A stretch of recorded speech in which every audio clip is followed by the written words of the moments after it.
Good evening. Thank you for joining us tonight on our Freedom School lecture for tonight, where we welcome Dr. Thaddeus Johnson, who is an assistant professor in the Department of Criminology and Criminal Justice. Again, we thank you for joining us every week as we work with our partners, Auburn Avenue Research Library, to present topics that are interesting and research that's interesting and pertains to the Black community within the Greater Atlanta area and nationally. We are doing our Freedom School series in reminiscent of the Freedom Schools that started during the Civil Rights Movement, where we teach political and social history and provide political and social information to our community. And so this is one way in which the Department of Africana Studies continues to reach out and to work with the community and emphasize our mission on community focus. And so again, I would like to thank you for joining us tonight. We would like to thank Auburn Avenue Research Library for continuing to host these Zoom webinars and to post it live through our Facebook stream through the Department of Africana Studies. We would also like to thank the Department of Africana Studies. If you've been watching this semester, we have had full involvement from our faculty in African Studies who have been presenting, our students have been presenting, as well as moderating these lectures that we continue to host weekly. We will continue next semester as well with our Freedom School lectures. But without further ado, I would like to introduce you to Dr. Thaddeus Johnson, who is currently a professor, assistant professor in the Department of Criminal Justice and Criminology at Georgia State University within the Andrew Young School of Policy Studies. Dr. Thaddeus Johnson is a former ranking law enforcement official from Memphis, Tennessee. His current research focuses on police policy and innovations, urban violence, crime control, and racially disparate justice outcomes. He is the author and/or co-author of numerous articles and reports and a book entitled Deviance Among Physicians, Fraud, Violence, and the Power to Prescribe. In addition to having his research featured in national media outlets, he has written on police reform issues for the popular press and appeared on numerous broadcast radio and TV news programs in the US and Europe. And we are delighted to welcome Dr. Johnson today to discuss facial recognitions in the police system. Dr. Johnson, thank you. Thank you so much for having us. I really appreciate it. This is really an important event that you all are having. Oftentimes when we talk about our research and science, and oftentimes behind the ivory tower of the college, we have access to journals. We have access to the peer-reviewed things. We have access to all this knowledge. And we oftentimes wonder, why is there such misinformation out in the world today? Right? Why can't we figure out who to trust and who we can't trust? So to provide a platform for us to talk directly to our constituents and our community members, I'm so elated and I'm so happy and I'm so proud of the work that you all are doing, and I'm honored to be here. So thank you. It's a great work you all are doing. So hello everyone. Thank you for joining us. You could have been doing anything tonight, right? It's 7:30. I know Mass Singer is coming on soon, so I won't hold you too long, right? But I think this is an important work that we're talking about tonight. We often talk about technology and think about technology and how it's always evolving. I mean, look, we're even talking about doing space vacation, right? So things have come a long way. When I was a child, I won't age myself, I never thought these things would happen, right? And so even when we start talking about in policing, everything that happens in the world outside of criminal justice and law enforcement, it seeps its way, it creeps into these organizations, right? These technologies and even issues that we have, policing is just a microcosm of our greater culture, right? So a lot of the issues that we have in our greater culture, it should be no surprise that we see these things as policing. And talking about, policing and trying to reform the police, oftentimes when events happen, we start talking about we need to professionalize the police. We've been doing that for years, right? And when it talks about professionalizing police, the one thing we say is we need to have a college-educated police officer, better standards, hiring standards. We need more diversity. And one thing we often say is we need to infuse technology. But one thing we never say is that we need to use technology responsibly or be culturally responsible in how we use technology and how we think about it and how we use it and how we implement it, how it's created. And so tonight, I just want to talk about this technology. I'm going to take my time and kind of break down what this technology really is. It's in the whole world around us, right? But what we find in police research in particularly, we don't look at racial differences, right? No, I looked at this body of research. It talks about facial recognition, its impact on discriminatory arrests and things like this. And there's not a lick of research out there on it, right? And so it's important that we look at how things in policing and criminal justice. Look, the truth is this: when we make changes in policing, when we make changes in criminal justice, you know who's impacted the most, for better or for worse? Black, brown, and poor communities.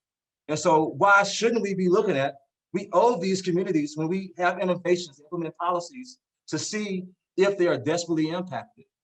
And so when you think about the cops grants and community policing and all these things, they look at its impact on crime, it's looked at impact on arrests.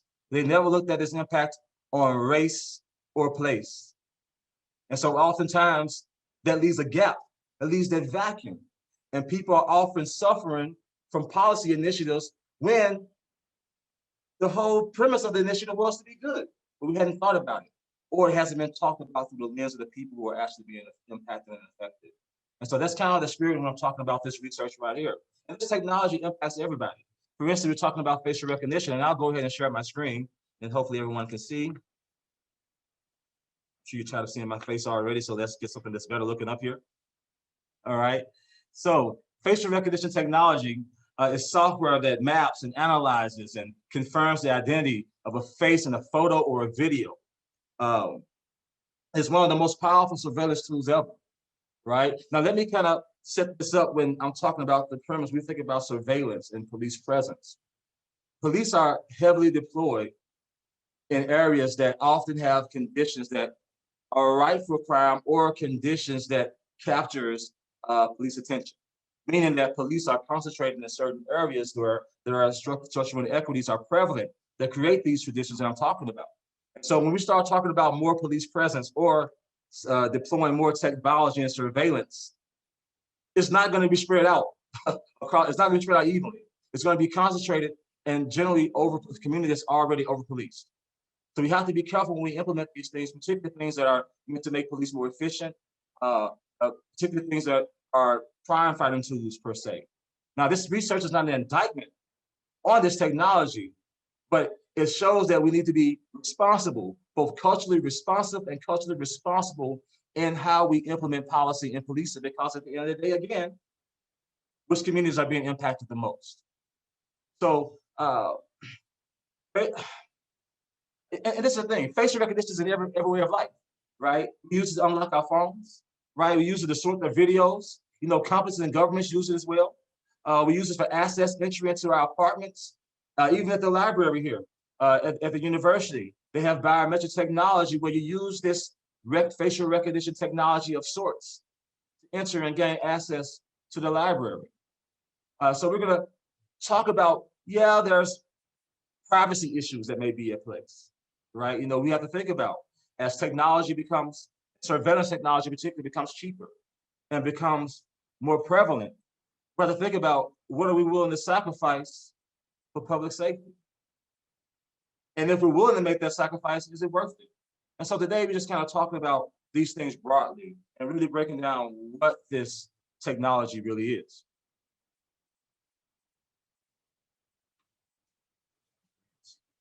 Okay, so this technology is an AI-based technology and also a biometric-based technology. And so what I mean by biometric, these technologies refer to technologies that identify a person based on your biology, right? Whether it's fingerprinting, some type of body measurement or calculations related to human characteristics. Again, your fingerprints or your iris when you're using a screen, a biometric screen to enter the airport. There was a story of a journalist going to the airport, and she walked straight through this international flight. Nobody stopped her, nobody patted her down. She gets to the gate, she said, "What's going on?" "Nobody patted me down. What's up with the security here?" And pretty much the security told her, "We already saw you coming. We screened you, we checked you, we saw if you had any weapons. You're good, you're good." And so this is in the whole world, all around us. Oftentimes when you see crimes on TV, it's normally captured on surveillance camera. And nobody's holding these cameras. It's not anyone with an iPhone or a camera phone. These are generally surveillance cameras that we see captured on telephone poles. on red lights, right? So these cameras are things that are in the whole world around us. And also these biometric technologies are also used to identify individuals who are under surveillance. And there's issues with that. There's Fourth Amendment issues with that. There's privacy laws with that. For instance, with the Black Lives Matter protests and the anti-police protests that happened soon after George Floyd. There was talks, and these cameras were used to identify the protesters. Is that a violation of Fourth Amendment rights?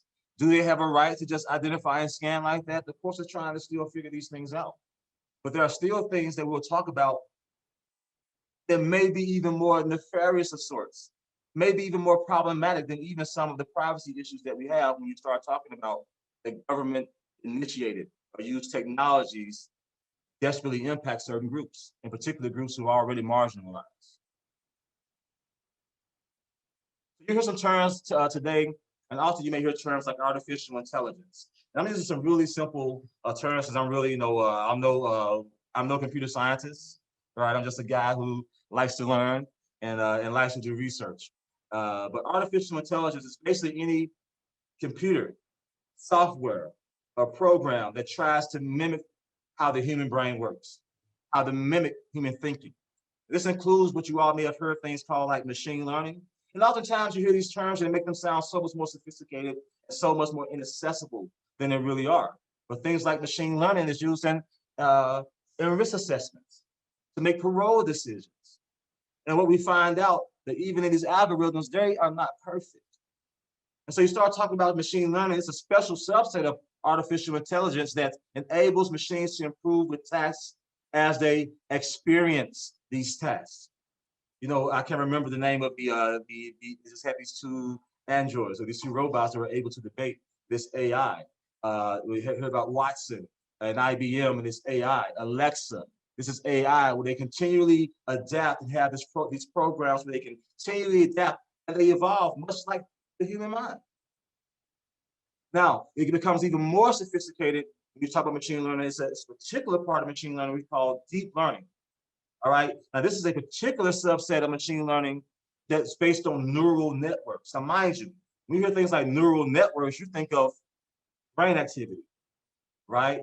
You think of those type of things. You think of the nodes when you look at the circuitry of the brain. You hear neural networks. This even goes to show you how deeply it gets as it gets more sophisticated.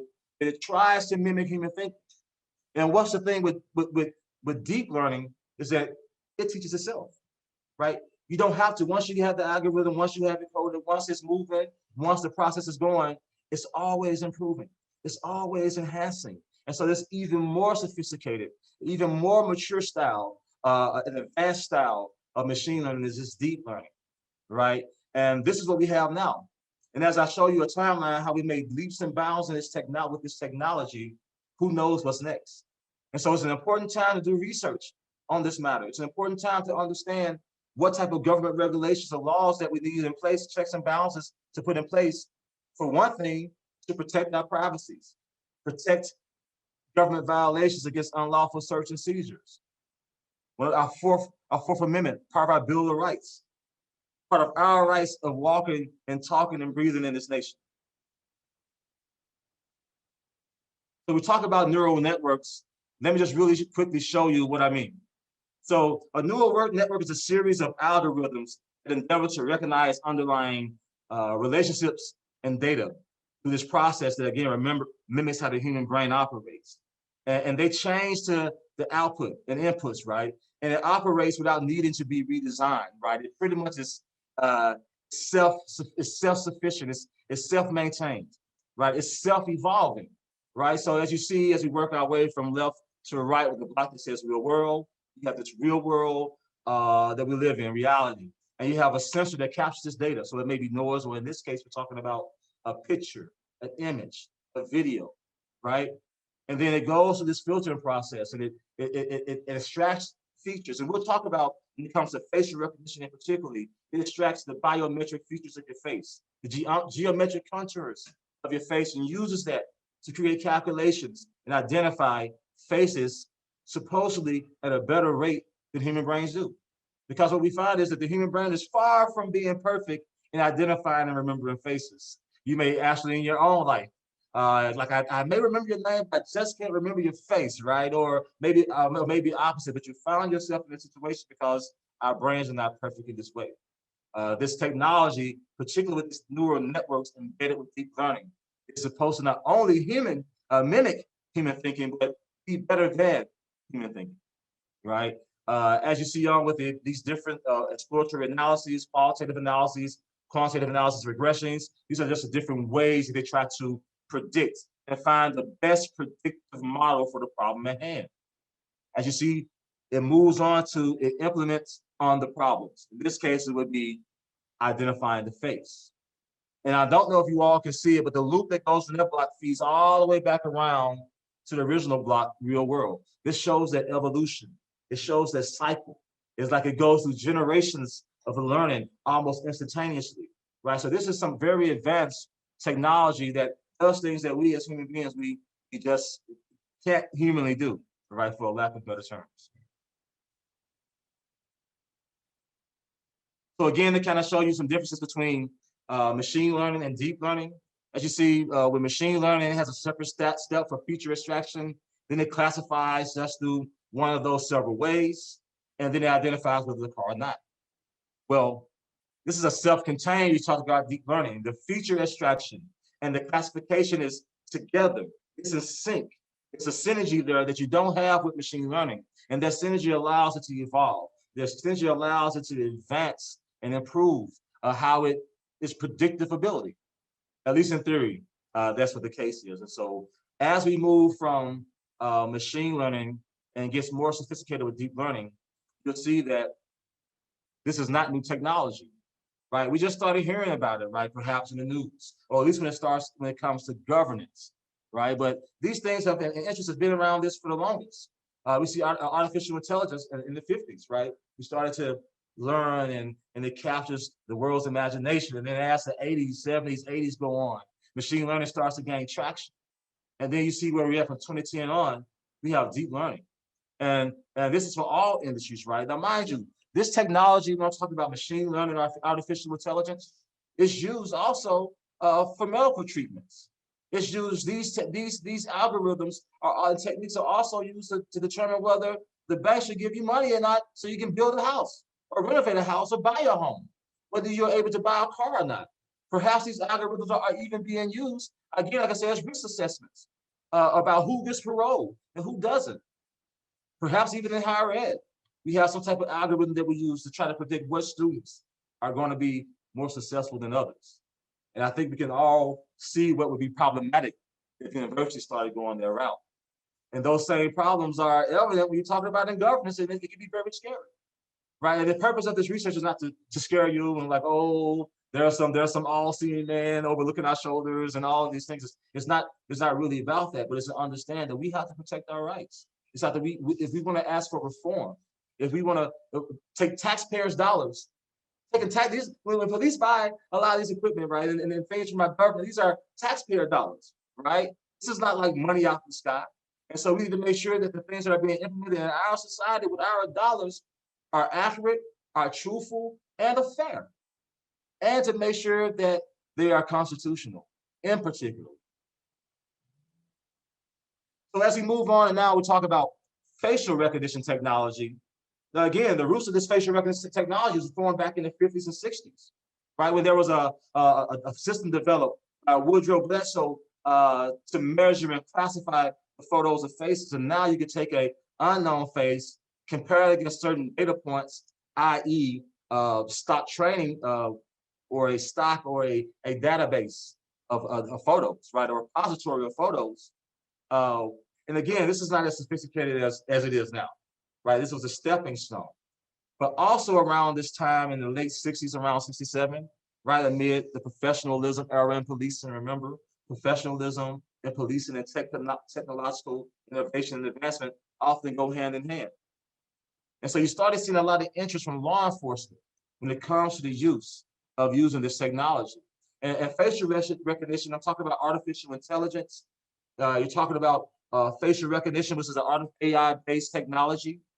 It automates normal human acts human activities and actions, right? And so even with face detection and identification, as it compares captured images, so from a surveillance video, captured image from a cell phone video, from various sources, including the footage, perhaps mug shots, if you're talking about in policing, and also with the internet. You know, Clearview got in trouble just going through your social media and all these things and scraping and using your photos. And probably all of our photos in the database and repository that we have no idea how it was captured and that we did not directly or anticipate signing off on. So as you see that, yeah, we talk about the privacy issues that are involved, but again, I keep telling you, there's something a little bit more nefarious lying beneath this. All right, you also have with your facial recognition. And I'm going to call it FRT because there's a lot to say, right? That's a lot to say. I'm a country boy from Memphis, and I don't like moving my tongue that much, so I'm just going to say FRT, okay? But it converts a contour map of these facial features into a digital template, much like you see on the screen in front of you. And then there's an algorithm that assesses whether these two images depict the same person, the one that was in the repository compared to the one that was just recently captured. And if enough biometric data appears, this is important, if enough, it didn't say it had to be 100% accurate. And oftentimes, as you see, a match can be declared, and sometimes it can be 1% or it can be 99% right match, right? And sometimes there's some technologies where the officers themselves, they're not able to, in real time, depending on the department's level of computational capacity sorts, right? It may or may not be able to understand or depend on the system that you have, how accurate it is. It may just say it's a match or not. Now, it can be calibrated to be more sensitive than not. I won't go into all those things, but just on average, it's not like it's a guarantee, right? And again, of course, when used in policing, the facial recognition technologies, they're not the one, the technology is not making the arrest. It's a lead. And the problem is, pretty much all departments are left up to use this technology how they see fit. So some may use this for things like just a lead or to help build the investigation or gather clues and not as admissible evidence itself. Where others may use this for things like shoplifting and picking up people for minor crimes, like loitering and trespassing and things. Because when you're talking about misdemeanors, oftentimes with officers, when it comes to misdemeanors, they can't make the arrest unless the misdemeanor occurred in their presence, or a witness is willing to fill out or a complainant fill out an affidavit and having a warrant for this person's arrest. But now with all this surveillance, officers are now able to see things happen in real time or go back and investigate and use this technology to pinpoint a person there at this time or not. Now, mind you, I don't know if you've ever seen a bunch of government photos, but they're never really good quality, right? We'll talk about why there's some issues with how we are, why when it comes to recognizing non-white male faces, why there are issues. We'll talk about that very soon. But moving back, a similarity score is produced, and higher values are indicative of a greater likelihood of a match. Again, a similarity score doesn't say it's a guaranteed score, right? Now, if you think about it, conceptually, this AI-based technology should help facilitate crime detection and offender apprehension more efficiently. So it has promise, right? There's cases of where it's been used to catch violent felon offenders, of those who committed violent felonies, right? Who otherwise perhaps the police and law enforcement wouldn't have been able to catch. Perhaps there would have been another victim who wouldn't have gotten justice. This technology is also good because it allows for when witnesses don't want to talk, it allows us to identify witnesses or the camera is a witness itself. Sometimes it may pick up on those who were offended that we didn't know about, and also it may be victimization. I don't know if you all know, but about 50% of all victimizations go underreported. At least 50%, at least half of all victimizations in the US go unreported. So this technology has promised to pick up these things and be places where police can be, and perhaps those who were victimized, who didn't want to come forward for whatever reason, can have justice extracted. But again, we have to be responsible in how we use these technologies. So just real quickly, just kind of show you how facial recognition evolved in the US. You see from the 1970s and 1990s, There was improvements in how to locate faces with technology, identify faces. And then again, this technology is not new. It started taking its turn toward public use in the 2000s. I mean, in 2001, the first law enforcement agency in Florida used it, right? So mind you, I told you, no one has done any research, empirical research. We've done some legal pieces. We've done some that's warning us that these things will happen. A lot of popular pieces that's warning us that these things will happen. We talk about the scientific studies to evaluate and assess to see if this is a thing. We don't know if we've been using this technology for 2 decades now. The first time we used it in a public setting that was documented and recorded was at the Super Bowl, Super Bowl 35. I think I said that right. No, I hadn't looked at Roman numerals in forever. So it's been a while since we had this technology around, and it's definitely time for us to figure out what impact does it have. Does it help at all? If it doesn't have an impact, perhaps we can invest more dollars and monies in some other aspect of the community or policing. So this is an avenue not just to persecute or indict the police use of this technology or this technology itself, but to figure out what can we best spend our money, or how can we best use things to really protect those that are most vulnerable to public safety issues. 2010 gave rise to computers, as you remember, the timeline I showed you a little bit earlier. That's powerful enough to train these neural networks. I mean, look, it has its good sides. I mean, in 2011, the facial recognition technology confirmed the identity of Osama bin Laden, and that was hard to do. And we'll talk about, now we have deepfakes. I even seen things about can they recognize faces behind the mask. There's also AI or facial recognition tricking or blocking makeup that can be used to change how your contours look and how it analyzes these things, right? So it's definitely not perfect, but it can be used in a way that can benefit humanity, right? I'm sure many of you all knew, but around 2014, when you start seeing on Facebook, names just start popping up on pictures. But I didn't put in for anybody tag anybody, automatically tag somebody. Well, it publicly revealed. So this is when they publicly reveal. Who knows how long they've been using it? But even this Deface photo tagging software, right? And this Deface learning, this Deface software is a deep learning facial recognition system, and it was created by a research group at Facebook to identify faces in digital images. Now, we just talked about neural networks, right? So this program, this Deface, employs a 9-layer neural network with about 120 million, 20 some odd million connection weights and nodes and data points that was trained on 4 million images uploaded to Facebook. Did any of you all volunteer for that? Anybody tell you or come out explicitly and say this is what's going on? And this is what happens with technology.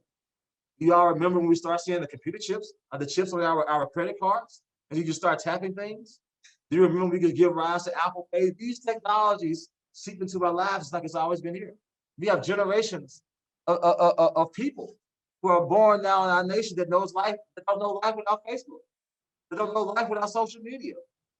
I grew up in an area where, well, hell, we had the rotary phone, right? Or you get the special ring, and call wait was a luxury, right? But these things creep up that now, 20 years later, it's common to have cell phones. It's common. I remember when DVD players first came out, it was so expensive, right? But technology, as they get better at building it, as it's more readily accessible, it becomes cheaper, and again, more prevalent. We also see in 2015, this was used to identify participants in protests after Freddie Gray was killed in Baltimore in a police van while in custody. So you see it has many uses that it's been used for, and I'm not sure that many of us know. Your personal Android features, iPhone, right? In 2017, now you're unlocking it with your face. The former president wanted to use this and expedite the use and make the use more prevalent at U.S. borders. I mean, you could Taylor Swift fatigue. A security team used it to identify these stalkers. And again, it's everywhere, in sporting arenas, and at our jobs, and our schools, our airports, and retail. It's all over the place. It's omnipresent, right? But there's one thing. Black people, women, and juveniles get the short end of the stick because this technology is not as accurate and picking up and recognizing their faces. So let me say that again. These technologies are much less accurate or have questionable accuracy when it comes to recognizing Black and brown faces, non-male faces, and the faces of juveniles.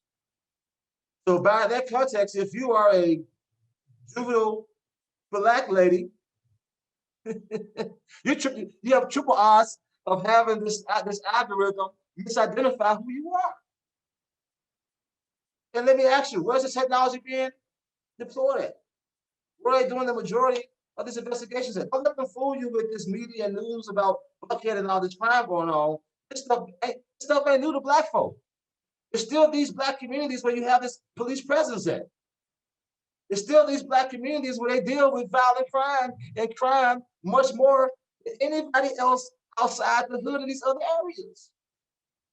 And so if this is the case, we know it's going to be deployed there, and it has questionable accuracy identifying the faces of those in the areas it's deployed at, to me, that's problematic. And somebody needs to be looking at this, and there should be an uproar about this. But there's no research on it. You see, for instance, one reason could be that researcher bias interjected during the machine learning process. And then overwhelmingly, it's young white males who are the engineers. Now, it's not like, oh, they're racist and this is implicit and explicit. No. But we all have a tendency to favor faces and things that look like us or are familiar to us. It's nothing that's, well, I don't want to consider anything nefarious, right? You know, a lot of things are systemic, right? And it just makes the hole deeper and deeper and deeper, and technology often doesn't help.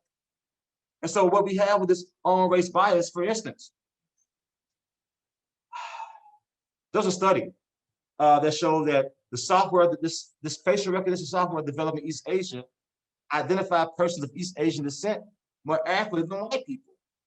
Then alternatively, recognition of these algorithms developed in Western Europe and the US were considerably better at recognizing white faces than Black faces or other faces. And since most US facial recognition engineers are white males, the programmer bias can result in inaccuracies that lead to higher error rates for non-white persons, particularly non-white males. And look at it, we're talking about its accuracy. The algorithm, MIT researchers found that for some commercial recognition software, they're up to 99% accurate for white male faces and have error rates as high as 35% for Black females. Right, so what it would say is, if you just want to break it down and make it very simple, it may not be quite correct. If it's 99% accurate for white male faces, that means if you have 100 white male faces, 99 times it's going to get it right. If you have 100 Black female faces, it's only going to get it right 65 times. All right, so this is very problematic. And despite these negative indications, despite these things that I know nobody's hiding these things, right? Police spending continues to rise. In fact, they say by 2025, which is what, 4 years from now? Well, really 3 years, because it's toward the end of the year. Almost $400 million, almost 2/3, 66% higher than it was 3 years ago. And over a quarter of law enforcement agencies assess these broad facial recognition suppositories. And this is what's scary. Georgetown University researchers, the only people really done research that was commissioned by the Government Accountability Office, said that this technology is likely to be overused on the segment of population on which it underperforms. These some city governments, like Boston, San Francisco, Seattle, and some other places, to ban its use all whatsoever. And just to read this to you, federal lawmakers now have tried to pass a moratorium. And mind you, there's very few state regulations, very few municipal policies and guidelines on how to use this technology. It's up to the users. If you know anything about a government and technology, one thing we can't do is just not give them any checks and balances. It's not what we want to do. I mean, hell, our Constitution was written and founded in a way because the citizens didn't trust the government. So the just didn't start. They knew this back then when the Constitution was written. These were the feelings back then when the Constitution was written. And these national lawmakers are saying that beyond our privacy, it physically endangers Black Americans and other minority populations. And we can't ignore that these harms are present in technology because racism and structural inequity permeates every other part of our society. So excuse my language, why the hell would we think that this technology would come in and be a panacea for everything? No. In fact, it may exacerbate these issues in these Black communities.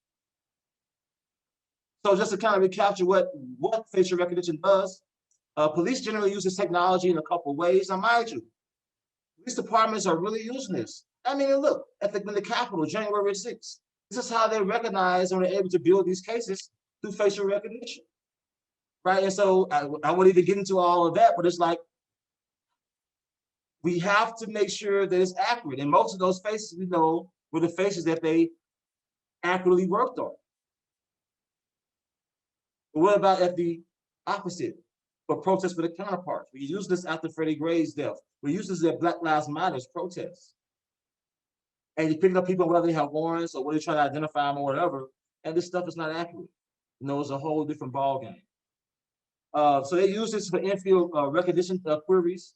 When they identify people they stopped or people they're arresting. Police use this for investigations, searches of video footage, or real-time time scans of people passing by surveillance cameras, like in the mall or in the airport, or even in hospitals. Now, these matches, and I'll wrap it up in about 10 minutes or so, may return accurate matches for correctly identifying or possibly rejecting a match. They can accurately match two different people, consider a false positive, or fail to match the same person in two different photos, called a false negative. Now, this is why it's dangerous. False positives can lead to false accusations. False negatives can miss key data needed as evidence in the case, meaning that on one end, there's going to be injustice because the real wrong people are going to be getting bothered. On the other end, it means people are not going to get justice because it's not working on that end. And if the victims and the offenders in these cases, the victim offender overlap, we know that victims and offenders tend to share common traits and characteristics. There's a lot of misidentification and risk that go on. And how quickly police are able to get these things back depends on their surveillance capability, the number of cameras that they have, authorizing autonomy of the department, whether they have these databases themselves, direct access, or they have to go through another agency like the FBI or here, the Georgia Bureau of Investigation, right? And usually, as you see, move forward, there's issue when it comes to these false arrests. And right now in 2021, we can unequivocally say that facial recognition is now a civil rights issue. And if you look at the case real briefly, if I talk about this gentleman, Robert Williams, who in January 2020, the Detroit police drove to this suburb and arrested him in his driveway while his wife and young daughters looked on. It's a Black man accused of stealing watches from Chanel, this luxury store. He was held in jail overnight. And during a question, he said the officer showed a picture of the suspect. And as he told the ACLU, he said, "This is not me." And the officer said, "Well," he said, "I hope y'all don't think that all Black folk look alike." And the officer simply replied, "This computer says it's you," right? And we'll talk about how automation and governments can impact these actors' thinking. And this is what's different about it. You know, you say when you have checks and balances, some people say we need to have more policy, more of this. This flawed detection, identification was used to sign up on a warrant. That means the officer, the supervisor, and a judicial official signed off on this. So where are the levels of scrutiny? Where are the levels of protection at?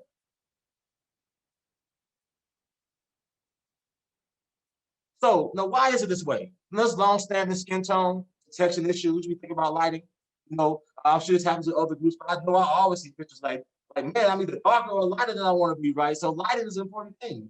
If you don't know, like you know, is that on the streets, using lighting is not good, right? When you look at surveillance cameras, these photos don't really look good, right? And so these are the things that are really important. We consider these things, and also the lack of racially diverse programmers, and then non-representative training algorithms. And what do I mean by this? These photos are trained on stock photos, right? A stock training set of photos. Oftentimes, those photos are not racially diverse. So you have a set of stock photos that has a lot of fairer skin and white faces in their training set. But in these mug shots and these criminal justice repositories, you have a bunch of non-white faces disproportionately. What do you think is going to happen? Well, even the training is off. And so even this overrepresentation in repositories, even if the software is racially calibrated to be race neutral, because of the disproportionate and the lack of balance in how these algorithms are trained on photos, you still have issues that come with it. Now you have disproportionate contact form from structural inequities I talked about. This generates less accurate suspect lists for Blacks and other races, and this can produce arrests arising from unnecessary police contact or misattribution. Remember, amongst a group of people who are already over policed. Now I'm going to kind of run through this. Note I pulled a bunch of multiple data sources together. City level economic data from the census data. I have arrested crime data from the FBI source. I use Alina's, one of the only national police databases that allows us to understand police policy and practices at a national level. And we examine the impact of facial recognition technology on racial difference in total, adult, and juvenile arrest. And I won't get into the methodology, but let me tell you this. Oftentimes you do statistics, you have these models where people don't account for selection bias. Not all agencies are going to acquire technology. They don't acquire technology randomly. Something happened or something led to it. And oftentimes what you have when you make a comparison between apples and a Volkswagen. But if you find differences in that type of model, we can attribute it to the actual intervention. It may be because of a baseline difference. But the methodology that I use ensures that we at least are comparing apples to apples. It may not be two red delicious. It may be a golden apple, but they're both are apples. So we can trust that what we find actually reflects intervention and not just because of some baseline differences. That's all I'll say about the methods. I had to say something about it, right? Our disparity rate ratio, we basically took the Black arrest rate, total arrest rate, adult arrest rate, and juvenile arrest rate. This is for all across the board.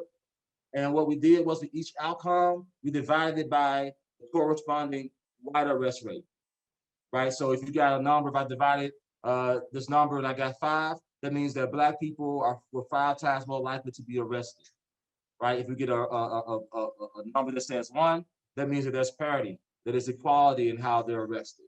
And if we have one that's less than 1, that means that white people are actually being arrested at a faster clip than others. Now, I won't go any further than that. And my focal measure simply asks, that's a crude measure, but it asks, do you use facial recognition technology and deploy it regularly at your police department? And that's yes and no or deploy it. All right, real quickly, these agencies with this technology, they serve more affluent and college-educated communities. They appear to be more racially diverse. These agencies are less gender diverse, slightly higher expenditures, and slightly fewer police per capita. They have more access to these surveillance technologies and computers, and they are more technologically sophisticated. But these jurisdictions experience lower levels of reporting crime, but a wider Black-white arrest gap. So that's the balance I'm talking about in CJ. You got lower crime, but you got a wider gap in arrest. How can we find that balance? Here's the findings. We found that those who adopted this policy had a 67%, a 2/3 higher Black-white arrest gap than those who did not have this technology. For the underlying race-specific effects, we observed opposite effects across the board, meaning that we saw that facial recognition technology was associated with increases in Black arrests and decreases in white arrests, whether it was statistically significant or not, across the board for the outcomes.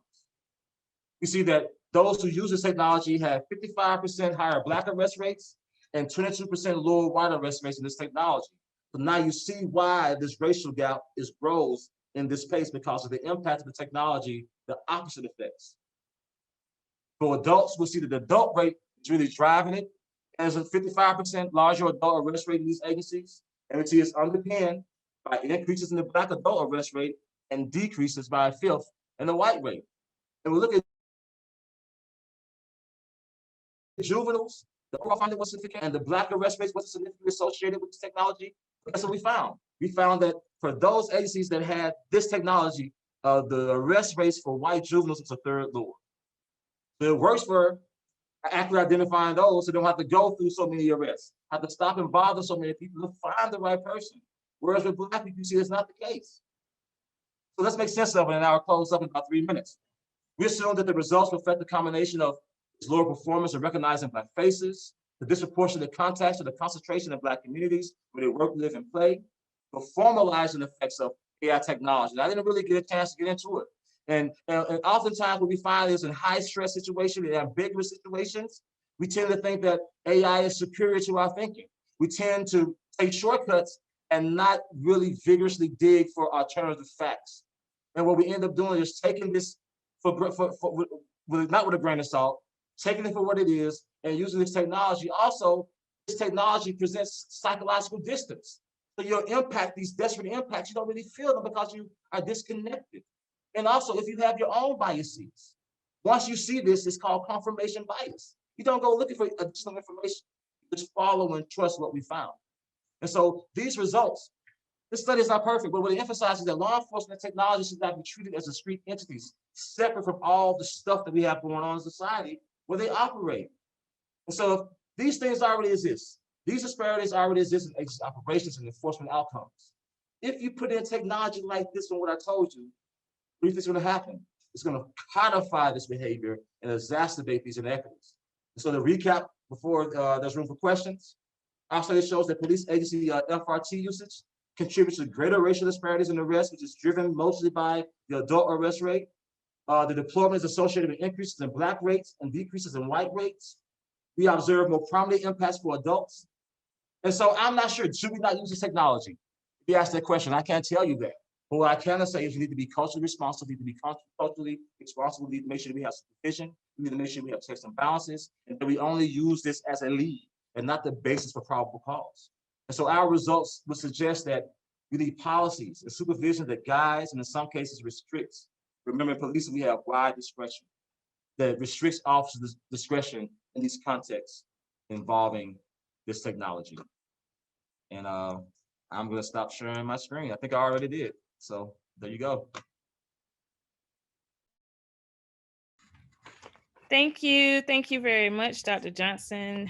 That was fascinating. And as we spoke before, have a ton of questions regarding this. And because I think this is, like you said, this is something that is definitely under research, so not researched enough. And I am glad that you and your team are actually going out to look at the effects of this. And we've heard studies before about AI and the impact that it has with smart cars and their ability to not recognize Black bodies sometimes and not be able to stop for Black bodies when they are in front of smart cars because they do not recognize them.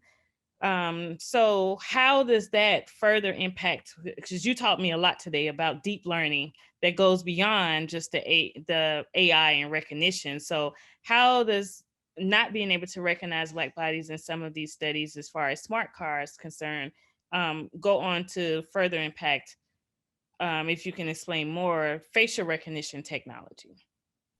So that's really fair. And I think, and I'll start with like cars, like imagine, you have a lot of these cars now, 10 years from now, 5 years from now, self-driving cars, right? These cars can drive themselves, they can park themselves. So imagine it doesn't pick them up. And this car, you set it to park, and the person of color is standing there. What will happen? Let's take this a little bit further. What if these things happen when you talk about a cancer patient who has to get an ultrasound or some type of other technology that takes an image, and because of the algorithms and identifying Black skin, right? Perhaps they have some type of skin cancer that's not detected because it doesn't really work on our skin like that, right? It's not as accurate at identifying these things, right? These things have implications for our lives. We're talking about liberties in this actual, what do you call it? This actual research talk. But think about for our lives when it comes to medicine, when it comes to healthcare decisions that's made. Also think about arrests are one of the points where use of force is often rears its ugly head. If you're making more stops based on this technology, these stops are unwelcome. These stops are not pleasant. Oftentimes when you go to make the arrest, that's when you see resistance. Black people are afraid of the police. Black people, if you're afraid of the police, you have stop, fight, freeze, or you're gonna run, right? Fight, flight, or freeze, right? Any one of those could get you killed, depending if officers in this ambiguous situation, I stress, misinterprets it. So this has implications for life on many levels.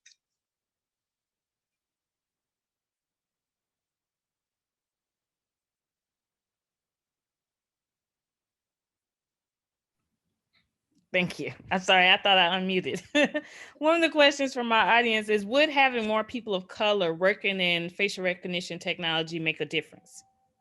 You know, when we hear things and pushes like the push for STEM, we need to get our Black women in STEM, our Black boys in STEM. This stuff is not just about work and making money and having economic gains. This is to protect against things just like this. Now, would I say, would it totally resolve it? No, but it won't hurt, because that own race bias that we're going to bring ourselves, we all bring it, it counterbalances, right? You know, it's even, I'm a big video game player, and what's so funny is, you know, you'll play this game as a sports game, and you'll simulate as seasons go. As the seasons go, the skin tone becomes lighter and lighter and lighter, right? And so even we need this, so even if you don't have these software engineers, what happens when our kids don't see people that look like them in video games, people that look like them in other, we're moving toward this virtual world, they don't have these virtual characters that look like them, right? So it's like, it's more than just this technology. And when we talk about STEM, these things will offset it, but you need people looking at it. We need more Black pictures. We're going to be drawn to it because we identify with it. That's going to counterbalance. But how we deploy police, if you have technology that works well, and you still concentrate police officers in Black communities, and we still reward officers for the most part for making arrests, making traffic stops, and all these things where people of color, community of colors bear the brunt of this, it may help, but it's a lot deeper than that. Okay. Another question that we have is, could you talk more about how this FRT possibly violates constitutional rights? So you mentioned the Fourth Amendment, but could you talk more about the Fourth Amendment and privacy rights that it can possibly violate? Yeah, so the Fourth Amendment protects from unlawful search and seizure. Unlawful search and seizure is more than property. It's your body. But we have a thing called habeas corpus. Do you have a right to have custody over my person, right? At its core. And so at your person, my image belongs to me, right? You should have to have a warrant to get a capture image of me and use it in an investigation, right? If a police officer just can't come you just can't come and take my fingerprint, come to my house and fingerprint me, you can't do that. That biometric fingerprint is the same as my image. And so can you imagine that? Can you imagine you walk in, a police officer just grabs you by the hand and takes your fingerprint right then and there without reading your rights, without Mirandizing you, without giving you the opportunity to have an attorney present? It's the same thing, except it's much more prevalent. People don't know. So although it's ubiquitous, it's inconspicuous. And oftentimes, that's why this type of work is important, because we give our rights up all the time. So hell, we can't even say it's a violation if we just give it away. Oh, I want to use this phone, this app, I'm just gonna sign and not read and just consent to everything. Do you know what you're giving away? And so those are just some ways in how it violates the Fourth Amendment. Thank you. Another question from the chat. Are there ways that the public can become engaged to offer input on facial recognition technology and how it's used in policing? I wish I had it. I'll share it with you, and then we can, if you have a video, how you're gonna post it, maybe we can post the information. There's a website that I found, it's a crowdsourced website that you can go and type in and see what technologies your police agency is using. And if they're using it, how they use it, who's the vendor they used. It has when the press release, we have these things, so I can pick it up and I will email it so it can be available as a resource. But that's one way that you can find out. Because you also have body-worn cameras. And then think about, if you have facial recognition technology and officers have body-worn cameras, and they have a system where you can almost instantaneously be identified, and that's definitely where you start talking about those violations. But I'll provide that website, you can go and see, and then I would just try to check. You have publicly available websites you can dig to see what your government is spending money on. You can see what they're spending money on police technology, or what the police are spending money on. So there's different resources out there, and I'll provide those links. Okay, thank you. Thank you very much for that. Another question from the chat is, how could a scholar get involved in this field of research on a local level? So do you have any research assistants that you need, or do you know of anyone else that has research assistants that they need? So let me say this, I don't know of anyone else who's doing this research. And I'm not just saying that because it's me. So you all have my email. If you're interested in it, I have national data. We can put together some local data. We can talk to local police departments depending on where you're at. So what you're going to see is it's probably going to be your larger departments, and maybe some more your suburban departments that have it. And so it just depends. A lot of places are starting to ban it, but that is still because they banned it doesn't mean it's still not part of the budget. They're just not using it. And so if you want to reach out and figure out and roll some sleeves up, we can still brainstorm because this is all very new. We have some research we're working on where we look at broken down by arrest types. Are they making use of facial recognition to make arrests? And this is national data for drug arrests, homicide arrests. I mean, hell, homicide clearances are admissible across our nation. What are we using it for? Preliminary evidence shows they're using it for public order and drug arrests, not the ones we think. Those are the ones where patrol officers make, because patrol officers are making these people arrest. Those are the detectives. It's those loitering, those trespassing, those shoplifting, those nickel bag of weed in there, or the weed paraphernalia. Those are those things, and we know who gets those. So it's not like we're even keeping communities safe, because those arrests, it's been proven, don't have any public safety value. It's not the way to go by it. That's very interesting. The way that you say that they're using the facial recognition technology. We have one more question that's asking about another way in which you use facial recognition technology. So is facial recognition technology currently being used with traffic cameras? Are we seeing, and if so, are we seeing the same inaccuracy rates as you mentioned earlier with this? And is this currently being used as a defense in court? This is great. So again, it depends on some places. Some places use it as admissible evidence in some jurisdictions. Some jurisdictions say we can only use it as a lead and it's not admissible at all. Only the evidence that's derived from us using this as an investigative tool would be admissible, and not that. Up to even the court wouldn't know that it was gathered in this way, and that may be problematic, right? Precedence the other way. So this is the thing with facial recognition technology. Yeah, some places, now we think about Minority Report, the movie where you're trying to predict crime. It's not quite that sophisticated. We see things like on NCIS and these things where it's like it's zooming in and all that. Not necessarily, right? You may have some of these sophisticated areas, but for the most part, you have surveillance cameras and you capture that image. So if you have, the more cameras you have, do you have a Ring or a Nest doorbell, right? Some people, police departments ask people to connect so they can come in and get those images, right? The more cameras you have, the more ability and the more prevalent it will be. So you don't have to have anything sophisticated. You take the image, run through the technology, it goes through. So you don't have to have, so you have more cameras. So you have traffic cameras, Ring cameras, more cell phone cameras and things around. The more cameras you have, the more the eye in the sky has access to trying to gather your identity.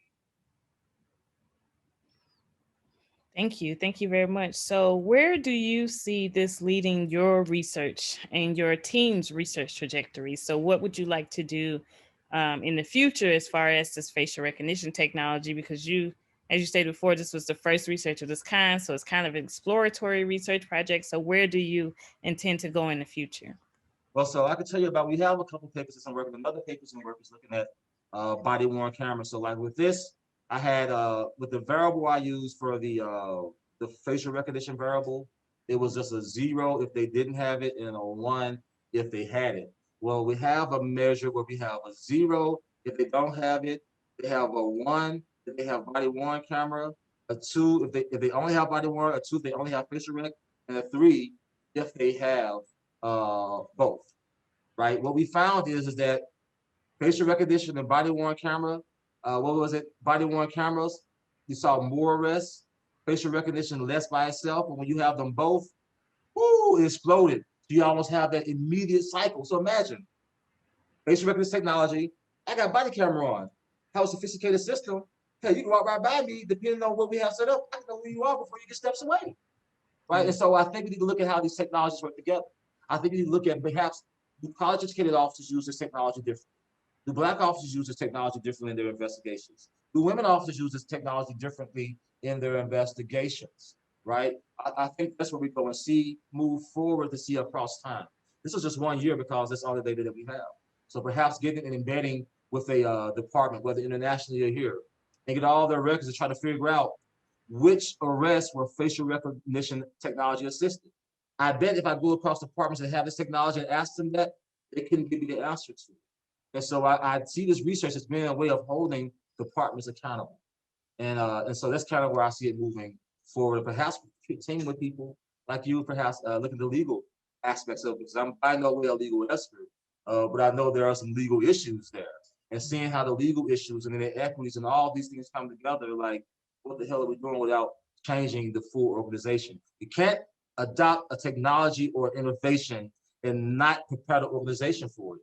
Bring in college-educated officers who are highly ambitious, highly motivated, career-minded, and you put them in these communities that's already over police, and you reward them for arrests and traffic stops. What do you think is going to happen? You got AI technology, these college-educated officers together who focus on their career. Boom! I will hypothesize that you will see a magnifying effect. So these are some of the ways that I kind of see how does technology interact with the actual person who's using it. Yeah, I think it's interesting, especially since we're seeing policies in states that are moving away from things like stop and frisk and other violations of individuals' privacy. But then we're seeing an increase of the use of facial recognition technology while we're seeing policies to eliminate. And we've noticed the bad things about stop and frisk and police and racial profiling, but yet we're just finding other more advanced technological ways to profile individuals and use that against them. I guess my final question, because I thought that was going to be final. Have you in your research seen any ways in which facial recognition technology has been utilized to exonerate people, especially thinking about death row cases, how we saw the use of DNA later to exonerate people, and we know that Black people and people of color are disproportionately on death row and oftentimes innocent of their crimes. Have we seen facial recognition technology being used to exonerate people in our current era? That is a good question. And I haven't seen that. And I haven't seen pieces that's writing on that, right? Because we look at the other side of it. But I would say that if we can't trust it on this side of things, then we can't have it both ways, right? And so I see it as that. I see that it could be used as a tool if they're able to pick up and have a person as an alibi, right? But oftentimes it's the thing. Police departments are not keeping all of these data in these images. Some places like with body-worn camera data. If nobody has a complaint filed or anything comes up, they're trashing it. They're deleting it. Not because, oh, they're hiding something. They don't have the storage for it. They don't have the money to get the infrastructure to hold those things. What if something happens a year later, 2 years later, or 3 weeks later, after 2 weeks are thrown away, right? And so I would say that I would like to see a moratorium put on the widespread use of it until we can figure out how this stuff works in society. Because this is a very bird's eye view study. We need to get in these neighborhoods. Is facial recognition technology being used differently across place, right? And so it's just so much that we don't know. But I hope that this research inspires other scholars, graduate students, to kind of pick up the mantle, people who are a little bit more smarter than me and hipper than me, and they can run with it. But yeah, that's why I kind of see that it going. I think I asked your question, and there's some of the issues that I see with exoneration that I just can't, I'm more skeptical about it on either end, right? So yeah. All right. Thank you. Thank you very much. Thank you to our audience for joining us tonight. Another wonderful Freedom School lecture here between the Department of Africana Studies at Georgia State, and now we're including the Department of Criminology and Criminal Justice at the Edward Young School and Auburn Avenue Research Library. Again, we'd like to thank Dr. Johnson for joining us. We'd like to thank Morris Gardner at Auburn Avenue Research Library for continuing and always working with us and supporting the Department of Africana Studies. I would like to thank my colleagues, and I would like to also give a shout out to our chair, who the whole Freedom School idea was his baby, and he just gave it to me. So Dr. Jonathan Gales thought of this concept and thought of a way that we can engage the community, and I'm so happy that we are continuing to do it.